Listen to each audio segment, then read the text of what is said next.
Okay, 7.5, day one, we're solving rational equations. These are equations with fractions because rational normally just means fractions. Okay, so we're going to do two methods. For the first one, we're going to solve by cross multiplying. We are going to state the domain because we can get extraneous solutions. Okay, so first thing, let's state the domain. For rational functions, we look in the denominator. If there is an x in the denominator, we do not want that denominator to turn into a 0. So in this case, x cannot be 0. For the second fraction, there's an 11 at the bottom. There's no variable at the bottom, so that does not affect the domain in any way. Okay, now the first method is cross multiplying. This only works when you have a fraction equal to a fraction. If there's a fraction equal to a fraction, I can cross multiply, meaning I'm going to go diagonally and multiply. So 5 times 11 is 55. This equals, if I were to multiply in the opposite diagonal way, so in this way, if I do x times 2, I get 2x.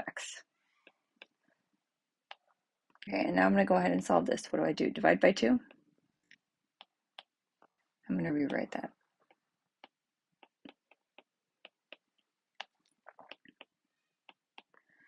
Okay, so x equals 55 divided by 2. Okay, so when I get to my answer, I could have an extraneous solution. The only way I do so is if I get an answer that's not in my domain. So it says x can't be 0. That's fine because I got that x equals 55 over 2. So my answer is x equals 55 over 2. Okay, let's try B. We're going to also cross multiply. Before I do so, I'm going to check my domain. For my first fraction, I have x minus 1 in the denominator, which means that x cannot be 1 because it will make the denominator 0. For my second fraction, there's also an x in the denominator. So if x plus 2 is equal to 0, that means x would be negative 2. So x cannot be negative 2. Those are the two x values that are excluded from our answers. Okay, cross multiply up. I'm going to do this times this. So that's 5 times x plus 2. Equals, and then I'm going to multiply in the opposite direction. So 3 times the x minus 1. And if you distribute while you multiply, that's fine with me. Okay, so I'm going to distribute 5x plus 10 equals 3x minus 3. Okay, and then do your algebra. However you do your algebra, what am I going to do? I'm going to minus the 3x over.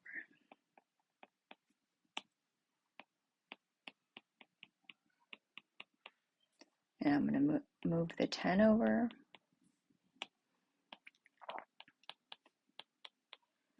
And I'm going to divide by 2, and I get negative 13 over 2. And then I'm going to pause because this was a rational equation.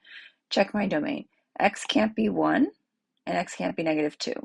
That's okay because I got that x equals negative 13 over 2.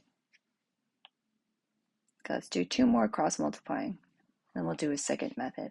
Okay, let me state the domain real quick though.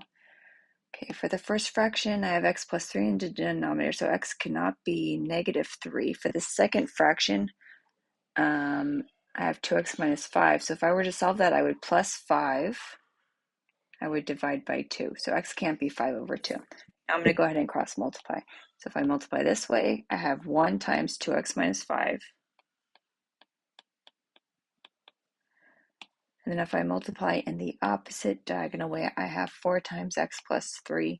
And again, if you want to distribute while you cross multiply, that is fine with me.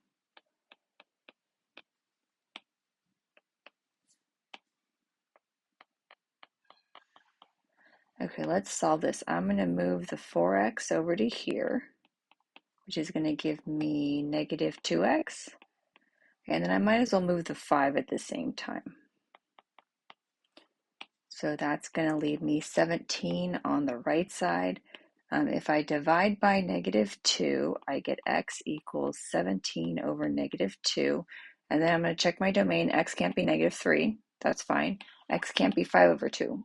Also fine because I got 17 over negative 2. One more cross multiply. Okay, domain. X cannot be negative 3. And x cannot be 5. And I'm going to keep that in mind. Even if they don't tell me to state my domain, I have to respect my domain. Okay, so if I do x times x minus 5,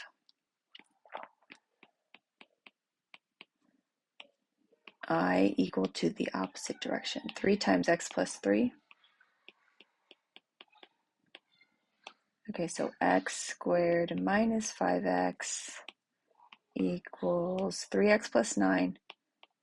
This looks quadratic, so let's move everything to one side. I'm going to keep the x squared where it is because it's nice and positive. I'm going to move the 3x over. So that is negative 8x. And then I might as well minus the 9 over 2. Okay, hopefully this factors. X.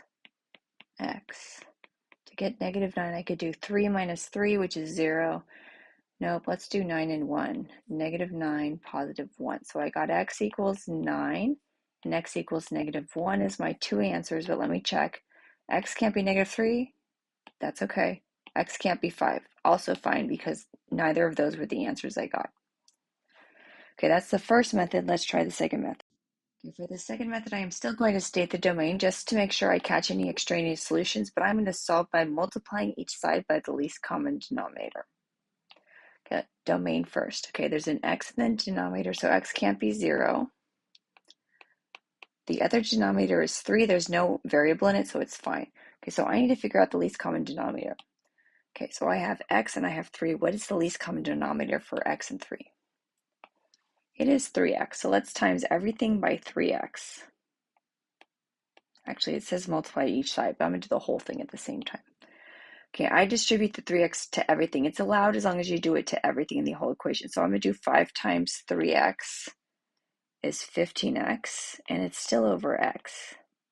Okay, if I do 2 times 3x, I get 6x. It's still over 3. And if I do 4 times 3x, I get 12x. Now, if I've done it correctly, the fractions should cancel. So 15x over x is 15. 6x divided by 3 is 2x. Okay, now it looks better. Let me go ahead and solve. I'm going to move the x's to the right. So 15 equals 14x. If I divide by 14, I get 15 divided by 14. Check your domain real quick. X can't be 0. That's fine. I got x is 15 over 14. Let's try the next one. We use the least common denominator when there's multiple fractions on either side. Cross multiplying only works when there is exactly one fraction on each side. Okay, oh wait, what's my domain? X can't be 0? That's the only variable I see at the bottom. Sometimes they don't make you state it. Even if you don't state it, you have to respect the domain. So keep it in mind. So x can't be 0. What's the least common denominator for 2, 5, and x? Least common denominator for 2 and 5 is 10. But I also need an x, so let's times everything by 10x. Okay, I'm going to distribute to everything. 1, 2, 3, all 4 terms. Okay, so for the first one, 1 times 10x is 10x, but it's over 2. 4 times 10x is 40x, but it's over 5. 3 times 10x is 30x. 1 times 10x is 10x over x. Now, if we've done it right, the fractions will go away.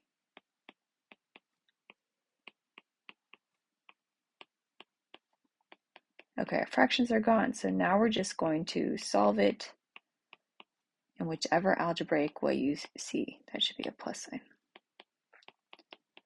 Okay, what should I do? Minus 30x over. So I get negative 17x equals 10, and then if I divide by negative 17, I get 10 over negative 17. Check your domain. X can't be 0, which is fine because I got 10 over negative 17. And I get fractions a lot because if I didn't have a fraction, I might not need a fraction. Okay, 2 more. Okay, domain. X can't be negative 4.